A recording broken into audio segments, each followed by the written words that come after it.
Isaiah 49 and read a few verses there. As God was dealing with Israel, they were in captivity, and He was giving them a word of comfort. In Isaiah 49 and 14 says, But Zion said, dealing with Israel, the Lord has forsaken me, and my Lord has forgotten me. So it goes on to say, Can a woman forget her suckling child, that she should not have compassion on the son of her womb? Yea, they may forget, yet will I not forget thee. Look at God is saying, when they say that they have been forgotten, and God says, Can a woman forget her baby that she has born and brought into this world? And He says, Yea, they may forget, yet I will not forget you. Many women have turned away from their children. Many women have left their children, babies at the hospitals, even on somebody's doorstep, have given them up for adoption.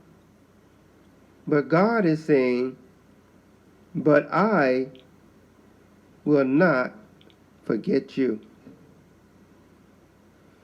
Behold, I have graven thee upon the palm of my hand. Thy walls are continually before me. So God is saying that I love you so much, even though I am allowing you to be afflicted because of your disobedience. Even in our disobedience, God never forgets us. So He said that He had not forgotten them. Sometimes it may feel like that God has forgotten us, but I like to use for a topic today, God did not forget you. He knows exactly where you are. He knows exactly what you're going through. He said, I will never leave you nor forsake you. God keeps all His promises. God is not a promise breaker. And God will not allow you to be tempted above that which you are able, but will, with the temptation, make a way for you to escape, that you might be able to bear it. God will not allow you to be tempted above that which you are able to handle. God will not allow you to be in a situation that will destroy you. If you're in it, God's in it. Because the Bible lets us know that we have a high priest that's able to be touched with the feeling of our infirmities, being tempted in all points like we are, yet without sin. Anything you can feel or go through emotionally, physically, mentally, Jesus has gone through that on His way to the cross and being nailed to the cross. He can sympathize and empathize with you and whatever you're going through. So He didn't just want to know what you were going through.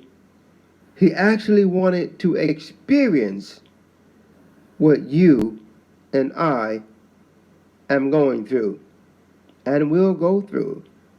So there will not be a point in your life that Jesus has not experienced. Because it said, in all points, tempted in all points, as we are, yet without sin. God did not forget you. He knows where you are, and He knows what you're going through. Even if you're incarcerated, family problems, children problems, marital problems, health problems, financial problems, shelter problem, whatever it may be, God knows where you are and what you're going through. And He's able. He's able. The Bible said, now unto Him that is able to do exceeding abundantly above all you can ask or think. You cannot even imagine what God can do. You can't even ask something that God cannot do. Because He can go way beyond and above, exceedingly, abundantly above all, anything that you can ask or think. But we have to learn how to wait. That's so important.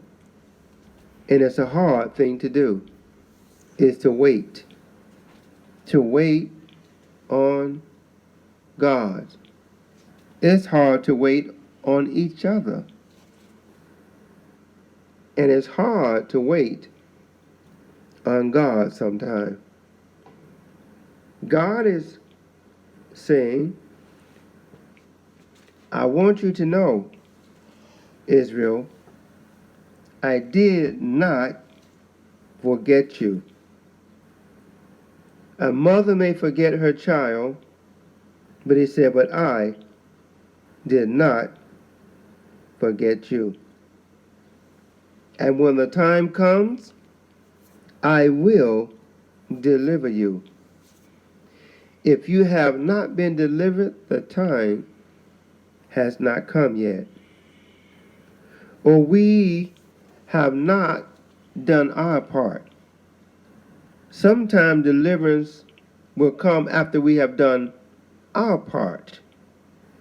And the Bible says also that after you have suffered a while, how long is a while with God? We don't know how long a while is with God. But after, not before, after you suffered a while, He will settle, strengthen, and establish you.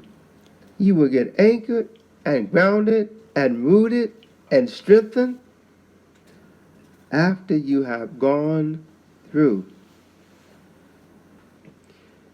It would be much easier to just maybe go under, go around, go over, but that will not benefit you. We must go through. Yea, though I walk through the valley of the shadow of death, I will fear no evil, because thou art with me. Thy rod and thy staff, they comfort me. To know that God is there and your protector should comfort you, that you can make it through the valley of the shadow of death, whatever it may be, whether it's cancer, sickness, whatever it may be, you can make it through it, because God has not forgotten you. He knows exactly where you are. The reason why things haven't gotten any worse than what it is, because of God. God is not a child abuser, and He's not going to put any more on you than you are able to bear. If you're in it, and God lets you be in it, He also gives you grace to bear it. He gives you grace to go through. He says to Paul, when Paul was afflicted by the messenger of Satan, and Paul cried out to God, And we know that Paul had faith as we look through the scriptures and see where people were healed by Paul and all the things that were done by him. We know he had faith.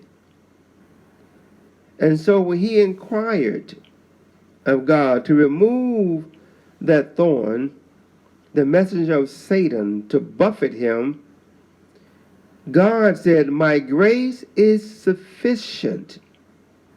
My grace is adequate. My grace is your strength. My grace will get you through this thing."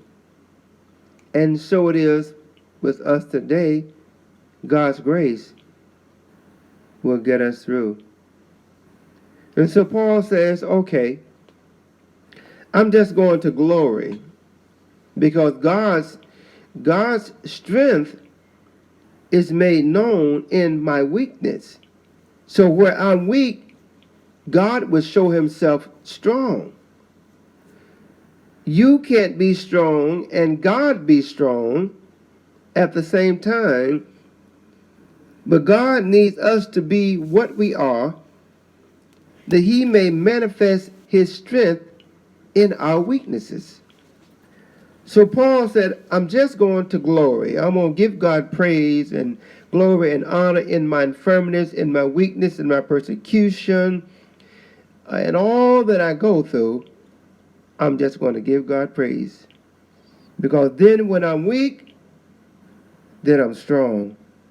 Because that's when God steps in and extends grace. When I say and admit that I can't do it. As Jehoshaphat said, when those three armies was coming against them and they had no way to defeat their enemies, and they prayed to God, and they said, we don't know what to do. And sometimes you just don't know what to do but pray. But he said, we have no might against this great multitude. We don't have the strength to defeat our enemies. You don't have the strength, the intellect, the know-how, the power to defeat your enemy. Your enemy could be cancer. Your enemy could be that you're addicted to drugs or you're an alcoholic. It could be that your children are addicted, or you don't know where your children are. God knows everything, and God is in control. When you have no might and you have no power. And they say, but our eyes are upon thee, looking unto Jesus, who is the author and the finisher of our faith. But they say, but our eyes are upon thee. We have no might, we have no power, we don't know what to do, but our eyes are upon thee. Alfonso Coble at sbcglobal.net